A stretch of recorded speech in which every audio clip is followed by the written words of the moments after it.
So we've put Ellie outside, and we have Gracie here by herself because Gracie, I could tell, was not feeling the best with Ellie in the room. And as soon as Ellie left, we see a different demeanor from her.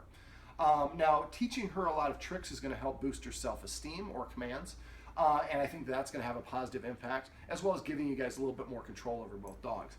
What I'm going to show you now is a focus exercise. I want to be able to redirect the dog's attention towards my face. There we go. That's even better. All right. So in this exercise, I've got a handful of treats to my left. I'm a righty. So I have one here. Now what I'm going to do is I'm going to put my hands on my knees like this in fists. I want the hands to look uniform. Now when she's nudging it, I'm not giving it to her. She can smell it. That's why she's going to where it is. Focus. I'm only going to give her the treat when she looks up at me. Come here. Come here. Sit. All right, I'll move a little bit to the side. There we go. I'd like to have the dog really between my knees. She's a little bit, she wants to have her flight ability, so this is why she's moving away. Let's do it this way. Sit. All right, so I'll lean forward a little bit.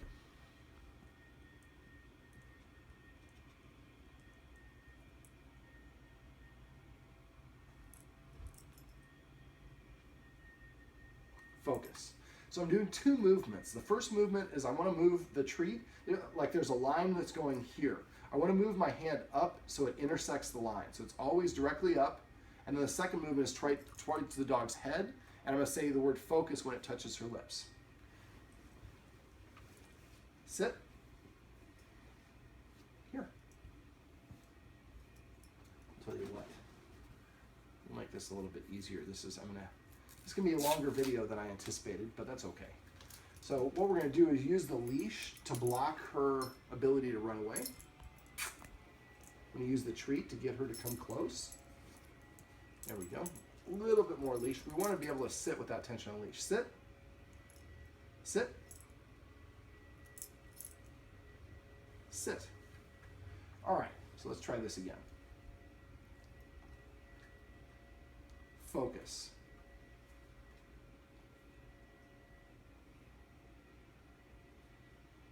Focus. Wow, she's the only dog that's ever done that.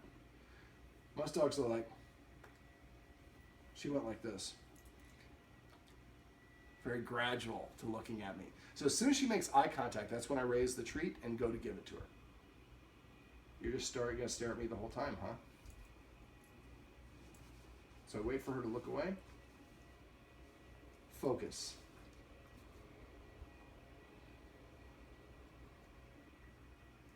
Focus. Now first I'm just saying I'm making it 1 second, 1 second. But now I'm going to start making the second movement take longer.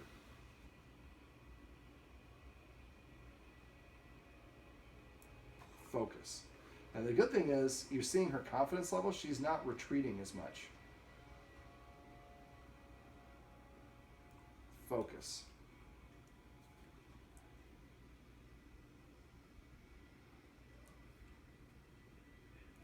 Focus.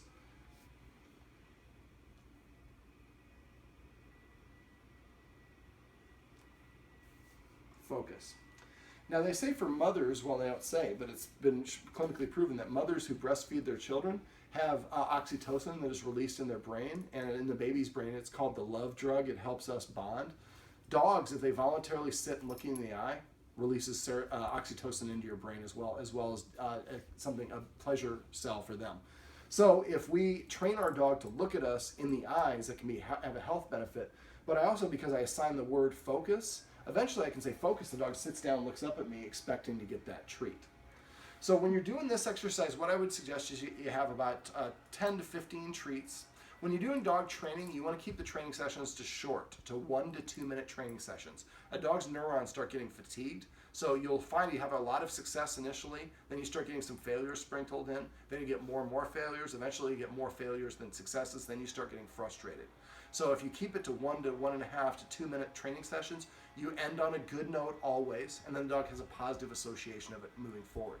Best to let the dog sleep in between practice sessions. It helps them categorize and reorganize the information they retained. So what I would have you do is about 15 treats and do this about 5 times a day each. Now you won't probably be able to maintain that, but between the two of you, you'll probably get for each dog 5 times each, and then there's 2 dogs. So when we do this, don't do it 5 times in a row. Do it 1, and then maybe do 1 in the morning, then feed them, and then go to jump in the shower, do your thing. Then right before you go to work, you do another one, put one in the kennel. You come home for work. So you want to sprinkle that throughout the day. But eventually it gets to the point where we say focus, and both dogs sit down and look up at you. They're not looking at each other. And that can be a great tool to help Ellie redirect her focus and attention to you guys, as opposed to worrying about what she's doing. Now, I would suggest you guys practice this individually with the dogs initially, but after a while, it'd be great if one of you is doing a focus here and one of you is doing a focus there. So you're in the same room, they both know what they're both doing, and they both can see each other and hear each other, but they're focused on the humans. Now, at first, it's 1 second, 1 second. After you've done it a day or 2, then it should be 1 second, and then this movement should be 2. Then eventually, you want to get up to the point where this is about 15 to 20 seconds before you deliver the treat. The idea is that way we can keep them focused on us for longer and longer periods of time.